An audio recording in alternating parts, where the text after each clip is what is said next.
Well, we have been privy to be front and center on the main show floor here at the International Premium Cigar and Pipe Retailers Convention for the last 3 years, or correction, last 3 days. And we've also been fortunate for the last 18 years. We've been conducting broadcast maneuvers front and center from the IPCPR convention, and before that, its predecessor, the Retail Tobacco Dealers Association. And their hospitality is outstanding each and every year. And want to thank them, and specifically the new CEO of the IPCPR, Mark Purcell. Mark, welcome for the first time to the Cigar Dave Show. Hey, Dave, thanks. I'm thrilled to be here.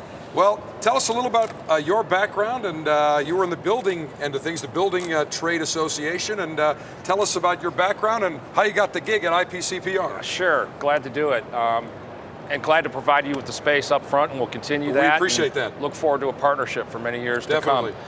I worked for the National Association of Home Builders for the past 12 years of my career. I was on the senior management team with primary responsibilities for the trade show. They operate a massive show, the International Builder Show. At one point, it was the 4th largest show in North America. 100,000 people, million net square feet, just unbelievably huge. And had a great time doing that, learned a lot. Love the trade show business. I believe in face-to-face marketing and folks getting together and feeling the product, or in this case, tasting the product, which is great. And so I love trade shows. And opportunity opened up. I saw the IPCPR was looking for a new CEO, and a recruiter called me and said, "Man, you'd be good for this," because she knows I enjoy cigars. Right. And I said, "Wow, that's great." And I was at a point in my life where I've been basically in construction my entire career, and I thought, man, if I want to go try something really fun, now's the time to do it. Now's the time. And yeah. I guarantee you probably are going to have a better time taking home cigars rather than hammers and saws than at your previous conventions. It was very hard to take home those Sub-Zeros. Although, that's a good, if you get a Sub-Zero, take it. Exactly. Take it. Those are expensive. And I know I've got friends that are in the construction business, and they tell me how huge that show is. And I attend the National Association of Broadcasters show. Sure. And that is a huge show. It takes up the entire Las Vegas Convention Center, 100,000 people. But this has been a great show. 6,000 attendees. Correct. So this is not a small trade show. No, not by any means. This is a good-sized show. And the way the show is structured, it's for retailers only. It's to develop those connections between manufacturers and retailers, so it's really focused on that channel.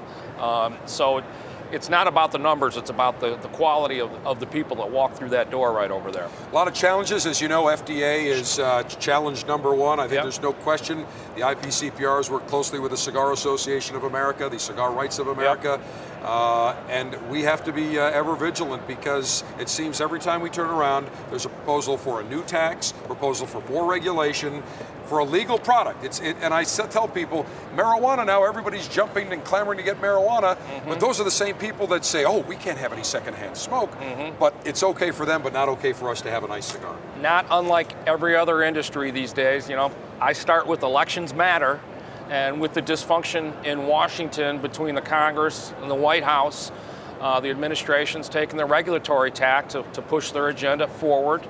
Every industry's being attacked. Home building, the industry I come from, attacked on every front. I think the FDA literally is the only agency that wasn't after them. I got involved in working with, I would help the manufacturers get involved with the builders on the issues, which is much like in the cigar industry, where the manufacturers and the retailers need to be on the same page and row in the same direction. A lot of industries, when they're attacked, they get in a circle and start shooting. Well, hopefully we're pointing out, not in. That's exactly right. And you mentioned the FDA hasn't hit the building industry, construction industry. Trust me, it's a matter of time before they say we need to put a warning label on wood joists, because we don't want anybody, the possibility of them eating the wood, to make sure we warn them that it's dangerous if you eat it. We may want to protect the termites. Yeah, protect the termites. That's exactly right.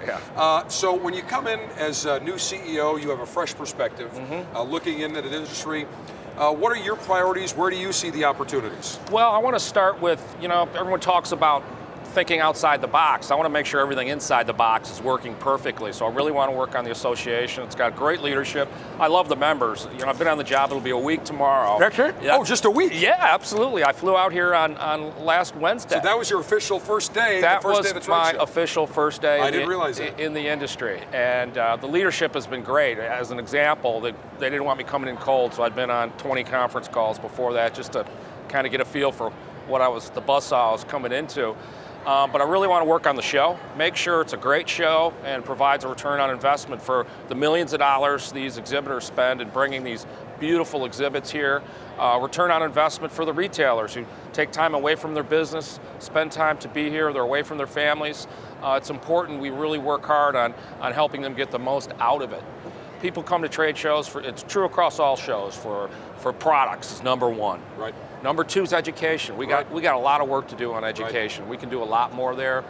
Most of our members, retailer members, are small businesses. They need a lot of help these days in navigating policy issues and business management, et cetera. And then number three is networking.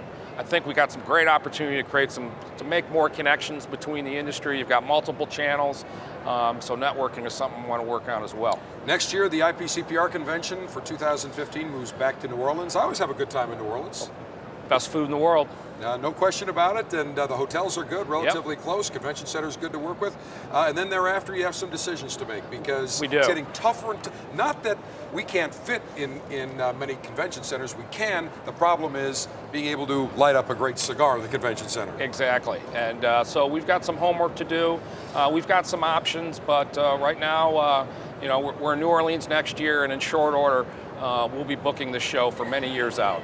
Well, Mark, we look forward to working with you over many years. We appreciate the great hospitality IPCPR has shown us over 18, 19 years and look for many, many more years. And appreciate you taking the time to come on today and look forward to seeing you again. Thank you, Dave. Thanks Next for time having me. you and I will go to Piero's. How's that? I'm going there tomorrow night. Oh, you can never get enough Piero's. It is the absolute best. As you say, it's going off campus for dinner. It's a fabulous place. Best ossobuco in the world. You are exactly right. And the stone crab in the winter is pretty good too. Absolutely. Mark Purcell, the new CEO of the International Premium Cigar and Pipe Retailers Association.